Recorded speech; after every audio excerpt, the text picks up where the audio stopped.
Hello, my Rosalins and Rosikins. Mother is back.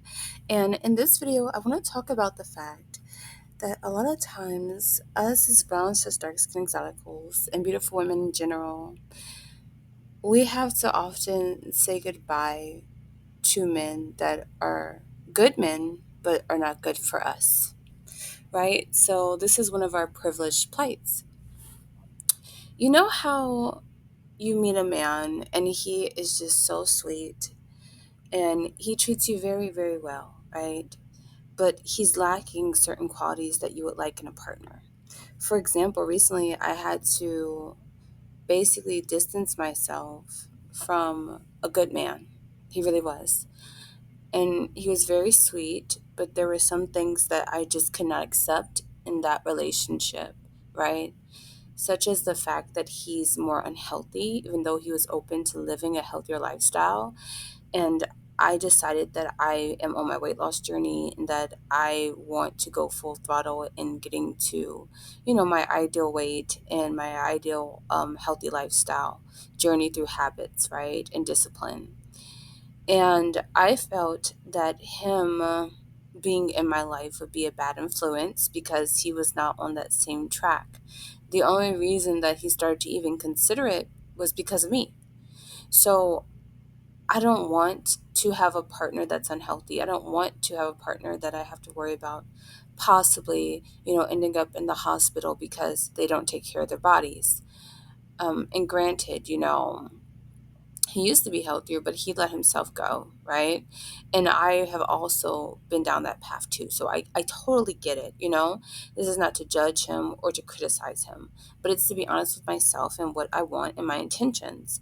I realize as mother that I need to have a man in my life that is doing these things, that's into his fitness, that's into his health, that is ambitious, that hangs around other men that are going places in life and not men that he just tolerates because they're there, right? And to have friends that he actually can trust and that, appreciate the type of man that he is and friend he is to them as well, not just takers.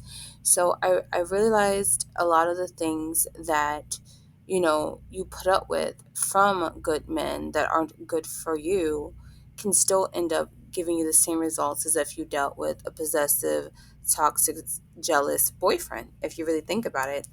No matter their intentions, the truth of the matter is, how are they impacting your life, right? And I also believe that you can be two good people and not be made for each other. I do believe that can be true as well. A lot of times I realize in relationships, we as people, we try to make things work that shouldn't be working because there's nothing wrong with the fact that you don't end up together. It doesn't take away from the fact that you're both good people. It doesn't take away from the fact that you could have a great friendship, right? But it doesn't mean that it should be a romance, right? It doesn't mean that you need to make this work when it's obviously not working. And I also felt like I wasn't that attracted to him, if I'm being completely honest. And I let him know this. I just wasn't. And Mother is the type of woman who looks at a man's looks second, if I'm being completely honest, because I want to know how you treat me, right?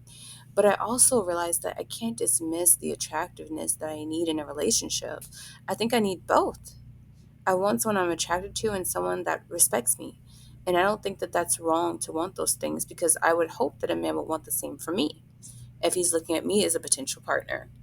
So I realized that a lot of times, right, as beautiful women, we have to make the hard decision to walk away from good men that are good, but just aren't good for us. And it hurts you and you feel bad because, anybody else that's looking in from the outside would say, okay, well, he's fine. Like, what's the problem? But you know deep down that he's not fine in the sense of he's not the person for you, but he is a good man, right? And it's nothing wrong to admit that to yourself. It's nothing wrong to walk away from someone like that. It's nothing wrong to be honest with someone like that, to let them know where they really stand with you, right? I let them know, like, you're a good man, you treat me very well, but, healthiness and attractiveness are something that I'm also looking for in a partner. And I don't want to, go back on my bad habits because I linked myself with a man that's not having that same goal or mindset, right?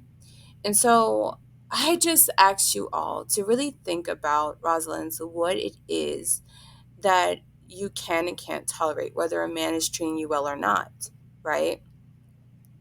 And I would hope that the men that we attach ourselves to or take interest in are honest with us too. If they find that, I'm attracted to you, but it's other things that, you're lacking. Even though you're a good woman, you're not good for me. I want men to be honest with me that I, end up with, or, attempt to end up with. I want men to look at me and really gauge the impact I will have on their future, just like I do with them.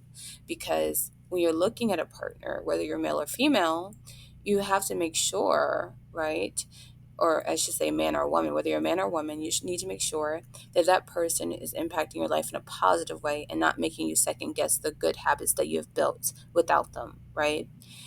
I believe that a person is a good person and good for you when you can continue to grow alongside them and thrive even more because they're there. Not when you have to compromise the good habits you've made and start going back on the bad habits that you've broken, right? So I just say all this to say that unfortunately, my Rosalind's, one of our plights is letting go of good men that just aren't good for us. And you're going to find that person that's good for you and that is good one day. But a lot of days, it's not going to be that way, right? And I'm sorry to say this, but if you have this experience as well, which a lot of us do, you understand. And even some of my Razakins can probably relate to having good women in their life that weren't good for them as well. So again, basically, you got to let go of people that are good but aren't good for you, romantically speaking. Um, and even, in other aspects of your life, if you want to take it there as well. But just know that you're doing the right thing. It's hard, but it doesn't mean that you don't love them. It doesn't mean that you don't appreciate them. It doesn't mean that they don't matter to you. It just means that you love yourself more and you're honest with yourself and that person enough to tell yourself and them the truth of how they will impact you ultimately in the future. And with that, I just want to say, have a nice day. Ciao.